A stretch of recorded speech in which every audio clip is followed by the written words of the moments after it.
So what I find incredible about the movie Code 8 is that it was only made because of the help of crowdfunding, and yet it became such an unexpected hit that Netflix wanted to make a sequel. Today on the podcast, what the success of Code 8 tells us about making movies outside the studio system.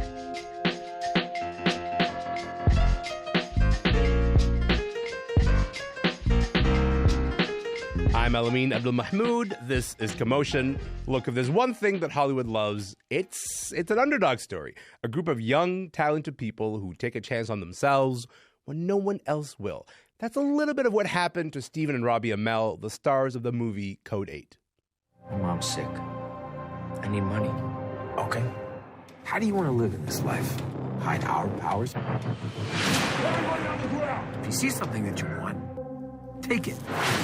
Cross that line, there's no coming back. If I lose her, I got nothing left. Okay, so here's the deal. Code 8 began as a short film, and then the crew behind it decided, you know what, we want to make this a longer movie. So they decided to hold a fundraising campaign online to expand it into a feature-length movie. And then something magical happened. It became the largest ever crowd-funded campaign for a Canadian film on any crowdfunding platform. That movie was released in 2019, and the basic story is this. It's set in a world where about 4% of the population have some special powers, but these people, they're not living large. They're actually discriminated against quite often. They're heavily policed, and the person that we follow is Connor. Connor has these special electrical superpowers. He resorts to crime to pay for his mom's medical bills. That movie, when it came out, made it into Netflix's top 10. Now, it's getting a sequel. Only this time around, the sequel is actually backed by Netflix.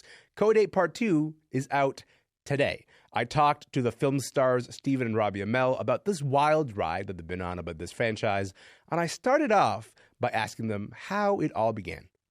Part one, it was a movie based off a short film, and the script kept changing as we kept getting more money because we did not plan for a $3 million Indiegogo campaign. Sure. You didn't think you were going to get there. No. You asked for $200,000. Yeah. And then you get to $3 million. Yeah. Tell me about the groundswell of support. You want to make this full-length thing. You say, hey, can we have $200,000 to make a movie? People are like, how about $3 million? It's funny. When we were working with Indiegogo, every few days they would give us a new chart that would project what we were going to finish the campaign with, and every time we broke the chart. Right. Yeah. That's it must be an incredible and kind of overwhelming feeling, hey? Oh, yeah. People from all over the world. I mean, the number of people that, paid like $5 for an autographed card or something, like $25 or something like that. Yeah. It was just this really collaborative effort, and we felt a great deal of responsibility to, at the very least, deliver something. Sure. Yeah. We asked a lot of people on faith, and I think we delivered. There's a bunch of dimensions I'm really interested in here, but one really big dimension is, when you think back about the short and then the ask of the campaign, what do you think it was about the short that made people go like, oh, I want to see this, become a full-length thing? Because is it the police surveillance elements? Do we know? Do we have an answer? I'll tell you, because I wasn't in it. The short was really good. Yeah. And people watched it and they went, okay, first of all, that's cool. And I mean, like from the start, when you're seeing some of the powers, but the powers are incidental. They kind of fall into the background. And then you're having this great story about, a guy that's looking for work, a guy that needs to pay his bills. And I think the general consensus was, this is a really cool short. Mm-hmm. And, I have an opportunity to be a part of this turning into a feature film. Mm-hmm. Okay, well, I like the short. I like Robbie. Maybe I like Stephen. Sure, why not? Yeah. And then I think once something gets some momentum, because I've seen this through various charitable campaigns, or in this instance, once you start hitting thresholds, it's like everyone gets FOMO. If people want to be a part of it, they want to be a part of it. Yeah. And so they jump in, or people that were involved, in the early days of the campaign, and they bought just like a little card that we autographed, will come back and be like, actually, now I want a hoodie. Now I want to be an extra. Now I want to go to a premiere, because they can see that it's actually starting. And listen, we kept that campaign open while we were filming the first movie. We sold props. We did. Yeah. Actually, I want to play you guys a bit of a clip of like the sort of you telling people what you get out of supporting the short. Let's play the clip. Oh man. The support from the teaser has been amazing, and we really appreciate it. We got an amazing cast. We had an incredible crew, and we called in every favor we possibly could. But we really wanted to do it as a proof of concept to prove to you guys that we could make something you would be proud to be a part of. So that's why we're here. We need your help. We owe people money. In actuality, we want to make a feature film. Yes, and getting to make something with you guys would be really special. And we wouldn't make something that wasn't cool. No. So that's a bit of the promo video for your film's Indiegogo campaign. Robbie, take me back to that moment when you decided to launch this fundraiser online. What led to that decision? What did you think was going to happen? Oh man, it was a little terrifying because you put something out in the world, and like the short film, I was super proud of it, but it's a short film. Sure. I mean, people can watch it and go, 10 minutes. Cool, okay, Yeah, moving on. Yeah. But we tried to be as strategic as possible about what we wanted to make because we knew Stephen's fan base, we knew my fan base, and we were like, okay, what do we think we can deliver on? And this felt like the right play. Jeff Chan, who's the director of for both everything Code 8, sure, and he and his writing partner Chris Paré, they're super talented, and I was a big fan of his work, and we had wanted to work together, and Steve and I obviously wanted to work together. Yeah. So it was just kind of a like, if we're not willing to take a chance on ourselves here, why should we expect anyone else to do it? So that's how the short was. That was really how it was born. But this is what gets me is that, like, you guys have credits everywhere. If we were talking about like network television, we've talking about streaming network shows. You could have made this through the studio system, maybe, right? Like you could have gone through those channels, but you didn't go through those channels. You said, no, we want to own this thing, and actually we want to make it on our terms. And that's just a different muscle than the regular muscle that works in Hollywood, because I think you could have used your pull to We make actually that, got right? we made the short film. Yeah. We had a week of meetings in LA, and we actually had a couple of papered offers from studios Okay. to make the like $15 million version of Code 8 Part 1. Right. You walked away. The problem is you don't know who you're going to be working with. And it could have been amazing. We could have made the wrong decision. But we also had this Indiegogo campaign, and we had 30,000 people who were expecting to see something. And we felt like, for better or worse, let's deliver what we think they will like. And let's take a bet on ourselves and see if we can do it. And with companies like Telefilm, which is, government funding, they came in and helped us on Part 1, and they were a big reason why we were able to do it. Yeah. A lot Shout of out soft Telefilm. Yeah, a lot of soft money in Canada. We paid them back. Yeah, they don't always make their money back from their movies, but that was yeah. I mean, first of all, let's go on record as saying that we are both huge supporters of the studio system. Of course. But we hadn't done it before too. Yeah. So it's not like we were coming in as somebody with a great track record of making movies. And if somebody is coming in with all the money, you have to listen to them. Yeah, but Stephen, I gotta say, I'm a big fan of someone with. I'm a big fan of projects where there's a singular vision. Okay. Right? Yeah. And that filters all the way through. That filters all the way through. Yeah. And the singular vision involved in this one is Jeff, our director, who just he sees this whole world, and it's like one of my favorite quotes. The personal is universal, and when too many people get involved in something, it feels like nobody made it.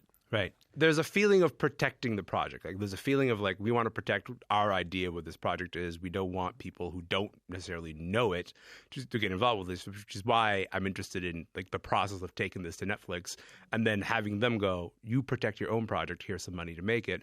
But I want to come back to that in a moment because Stephen, I gotta say, like the idea of walking away from a papered offer for $15 million. First of all, I don't know if you do that over tacos. This is the first that I'm hearing of it, frankly.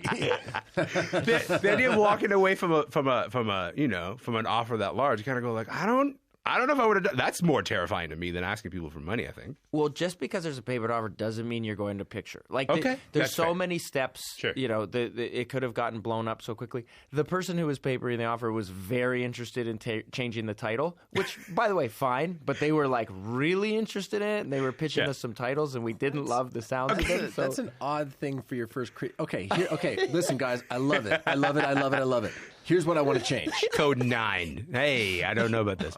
I gotta say, I don't know what the budget was for part 2. You don't have to say on We the can't show. tell you. That's a Netflix question. That is, and I it will was not, bigger than one. I will not be asking them. But Ask Mr. here's Sarandos. here's where Ted Sarandos. We have a quick question for you.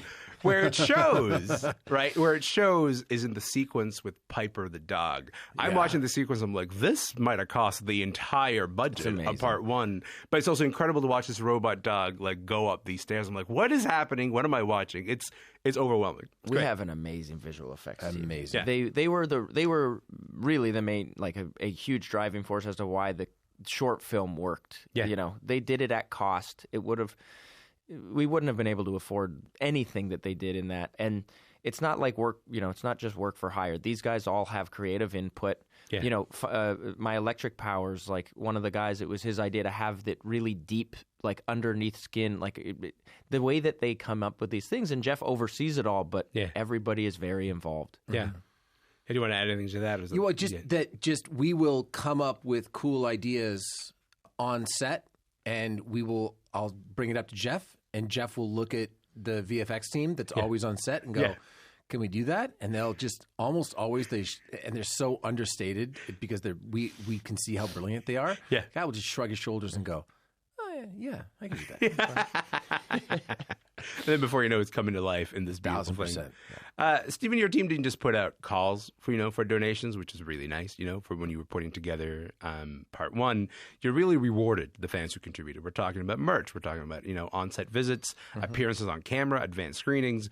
Let's talk about the decision to involve fans like that, because like that's a big ask. It can also be like a lot to manage. Was it worth it in the end? Oh, 1,000%. Yeah. I mean, my producer hat was different in the second one than the first, but in the first one, it was really about making sure that while we are filming a gritty, demanding action sequence, we're also making sure that on our 10-minute break or 15-minute break while they're changing the camera setup, that we are going and talking with people that are extras and just making sure that they're having a good time. And I took people. I mean, we had a party. They went to a Blue Jays game. I took a bunch of people out for beers after a day of shooting. Straight They got up, some tattoos. Yeah, there were tattoos involved. No, it was an incredibly rewarding thing. I don't think it's for everybody, but I mean, people traveled from all over the world to come and be an extra on this movie. Yeah. And they don't just take an ownership in the first film. They take an ownership in this now as a franchise. And as long as it exists, they consider themselves to be a part of it. I mean, you should have seen, if you ever want to go back and watch the original Code 8, stick around for the credits. Yeah. Because we list every single person in the credits that contributed to the campaign. The end credits are longer than the end credits for Endgame. True story. I love that. That is beautiful. If folks are just joining us, my name is Elamin Abdelmahmoud. This is Commotion, and my guests today are Stephen and Robbie Amell, the stars of Netflix's new film, Code 8 Part 2. Stephen, Code 8 got theatrical release in 2019, made it into Netflix's top 10 after its release on streaming. And now we got Code 8 Part 2 with the help of Netflix. Let's hear a bit of that trailer. Do you remember the last time that we spoke? You told me I'm gonna kill you. Maybe you'd think for a second about who you're talking to. Connor, I think we're gonna do big things together. Gotta tell you, I'm a big sucker for just when you think you're out, they pull you back in. Yes, But sir. at any movie that is like, oh, this person thought they were out, but wait for it, they're not. How did plans for a sequel come together? I mean, we knew we wanted to, but at the end of the day, we made the movie. Sure. We put everything into it, and we just hoped people would watch it. And then we released on Vertical, day and date, which was small theatrical release and video on demand, and we set a record for them, which has since been broken, but it was pretty cool at the time. Yeah. And then it was releasing on Netflix, and we were like, okay, this is it. Let's see.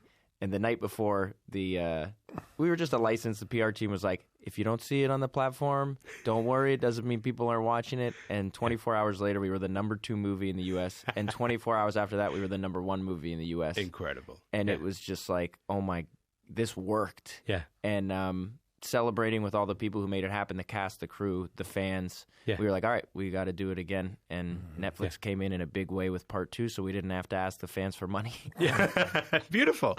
Listen, before I go, I want to just hear from both of you. I want to go back to this idea of crowdfunding and building a franchise on the basis of crowdfunding.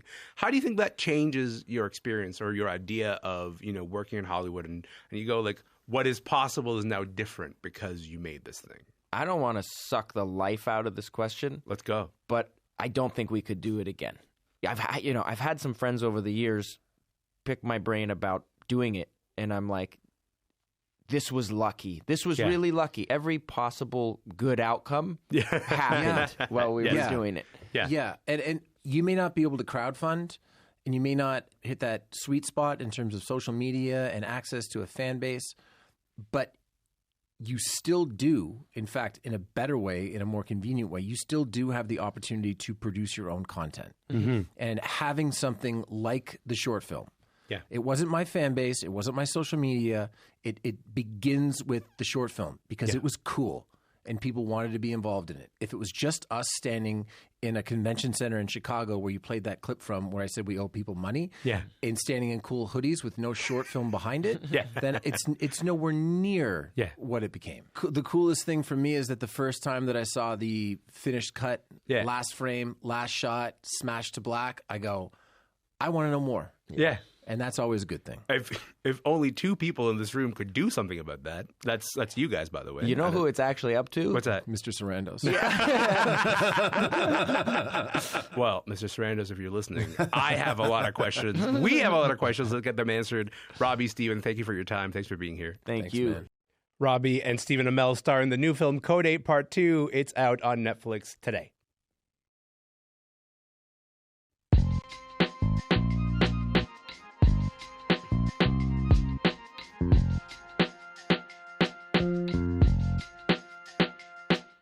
I'm Elamin Abdelmahmoud, and you are listening to Commotion. Look, when you think back on the movies that were released last year, it seemed like a good year for women in film, right? But maybe it feels that way because Barbie absolutely dominated the box office. But there's new research from the University of Southern California that suggests it was not such a great year for women in film. They did a study that showed that when it comes to the top 100 grossing films, only 30 featured women in leading roles, and the number of films made by women directors was down as well. That's the worst it's been in more than a decade. Teri Hart is a regular here on Commotion. She's also a member of the Critics' Choice Awards Women's Committee. She's here to talk about what's happening. Teri, welcome to the show. Hello. I'm glad you're here, friend. Let's talk about it. Okay, so the research lead for the study by USC Annenberg Inclusion Initiative called her findings a catastrophic, this is a quote, a catastrophic step back for women and girls in film. Did you feel the same when you saw these numbers?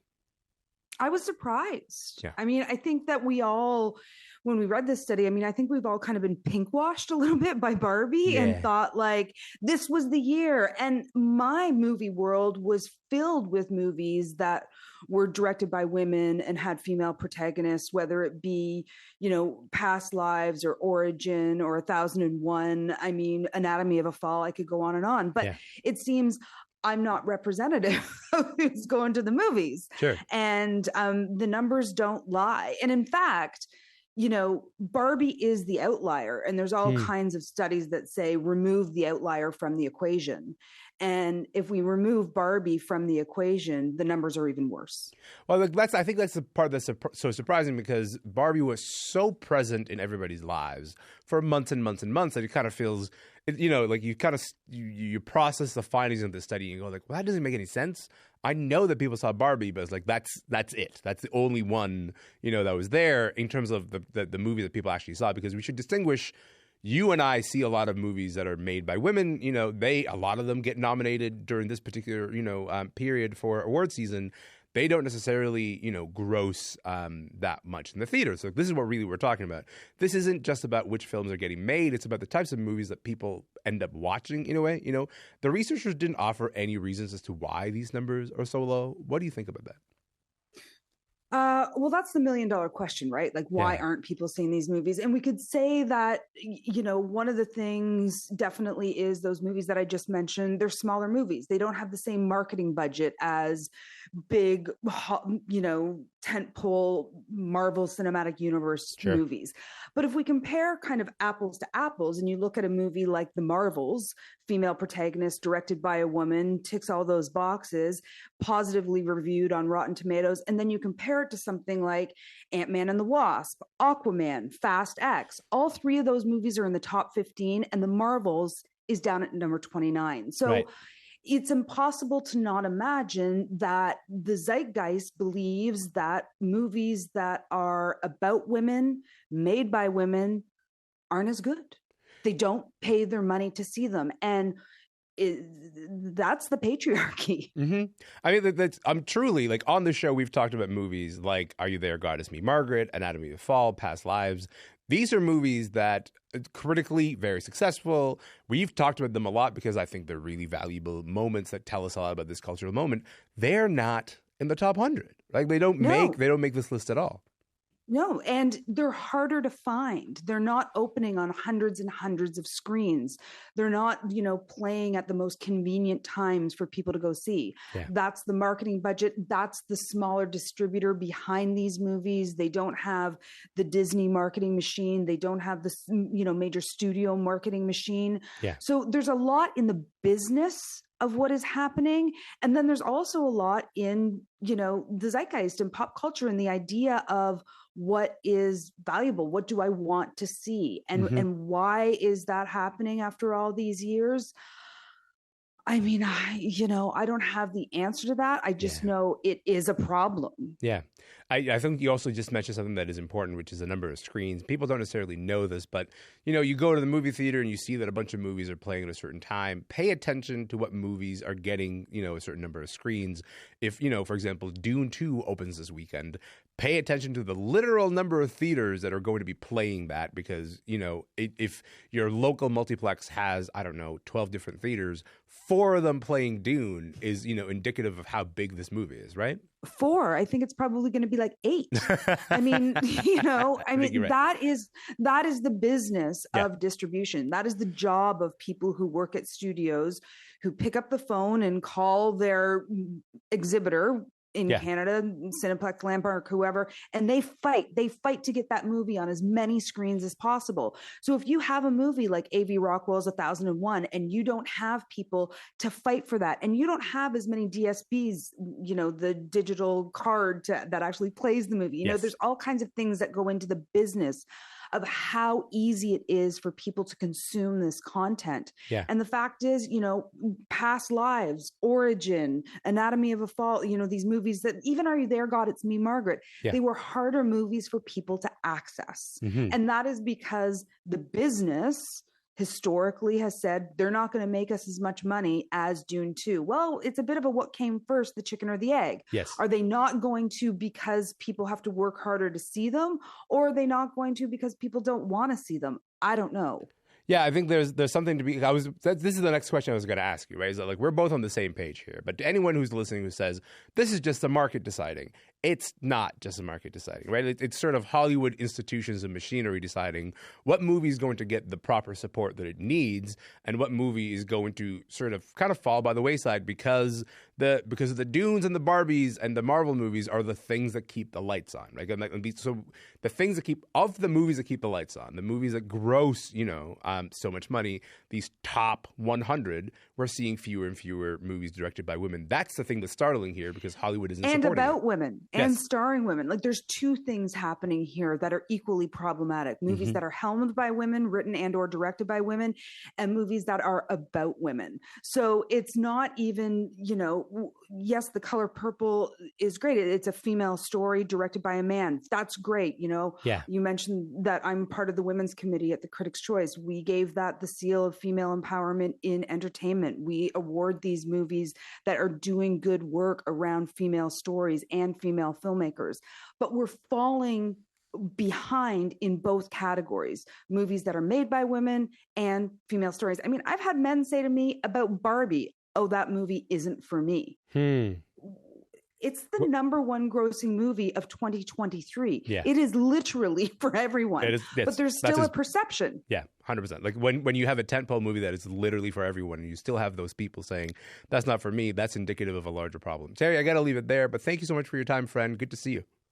Nice to see you. Have a great day. Of course. Teri Hart is a film critic and a member of the Critics' Choice Awards Women's Committee. She was responding to this new research from the University of Southern California that tells us that of the top 100 grossing films of last year, only 30 featured women in leading roles. And that is it for the podcast today. Remember, you can listen to the show anytime you like, wherever you get your podcasts. If you got a moment, check us out on Instagram. We are at Commotion CBC. My name is Elamin Abdelmahmoud. Hey, I'm going to be back tomorrow. So if you're going to be here, I would love to see you then.